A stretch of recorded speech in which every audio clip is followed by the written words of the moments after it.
नारायणच्या चरणी नतमस्तक झालो.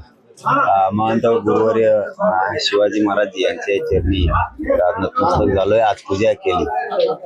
देवाकडे एवढंच मागितलंय फक्त की पाऊस भरपूर पडू द्या, शेतकरी या राज्यातली जनता सुखी होऊ द्या, एवढीच एक मागणी केली. शक्ती बळ द्या, आशीर्वाद पाठबळ मिळालंय. आशीर्वाद नारायणगडाचा पाठीशी आज गुरु महंत शिवाजी बाबाजी यांनी माझ्या हस्ते महापूजा ठेवली होती. आज खूप धन्य वाटायला लागलं.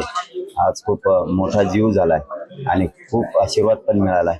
तिथून पुढे जनतेसाठी मी लढणार आहे. माझ्या विचारात सुद्धा मी पूर्णतः बदल केलेला आहे की ज्या पृथ्वी तलावरती जे जे आहे ते सत्य आहे, याला कोणी नाकारू शकत नाही.